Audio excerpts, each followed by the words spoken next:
Hi hello friends, welcome back to our channel. ఈరోజు మనము దొండకాయ ఫ్రై చేయబోతున్నామండి. మంచి టేస్ట్తో తక్కువ టైంలో చాలా బాగుంటుంది.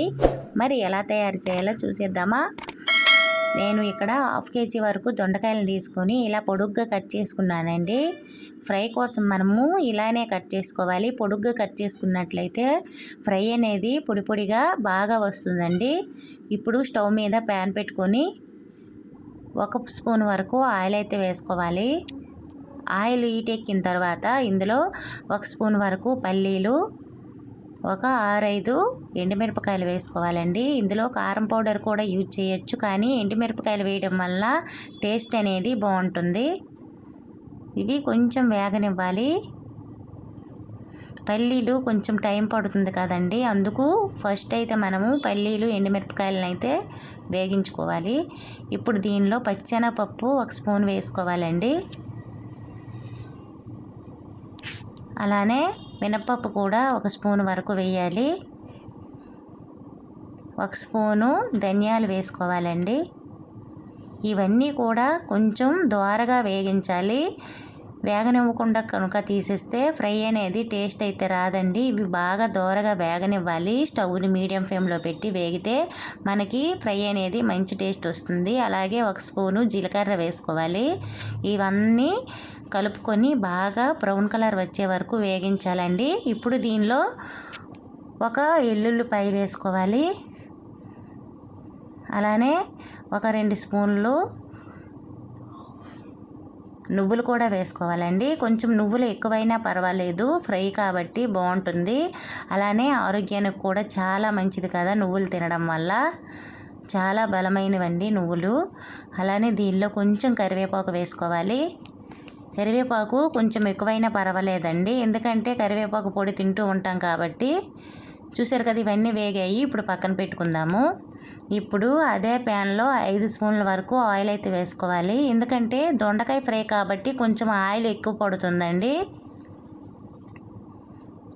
దొండకాయలు వేగడానికి కొద్దిగా ఎక్కువ టైం పడుతుంది కాబట్టి ఆయిల్ కొంచెం ఎక్కువ వేసుకోవాలి. ఈ ముక్కల్ని అయితే మనము ఇప్పుడు ఈ ప్యాన్లో వేసుకోవాలండి. ఆయిల్ కొంచెం హీట్ ఎక్కిన తర్వాత వేసుకోవాలి. ఈ దొండకాయ ముక్కలు అన్నీ వేసిన తర్వాత 1/2 టీ స్పూన్ వరకు పసుపు వేసుకోవాలి. ఈ పసుపు వేసి మొత్తం కలుపుకొని బాగా ఒక 6-7 నిమిషాల పాటు అయితే మనము మూత పెట్టి స్టవ్ని మీడియం ఫ్లేమ్లో పెట్టుకోవాలండి, మగ్గించుకోవాలి. నేను ఇక్కడ 7 నిమిషాల వరకు మూత పెట్టుకున్నాను. చక్కగా అయితే మగ్గిపోయాయి, చూసారు కదా. ఇప్పుడు మనము ఇందాక వేపుకున్న పోపు దినుసులు మిక్సీలో వేసుకొని మెత్తగా పౌడర్లాగా పట్టుకోవాలండి. ఆ పౌడర్ని మనం ఇప్పుడు ఈ దొండకాయలో వేసుకోవాలి మొత్తం.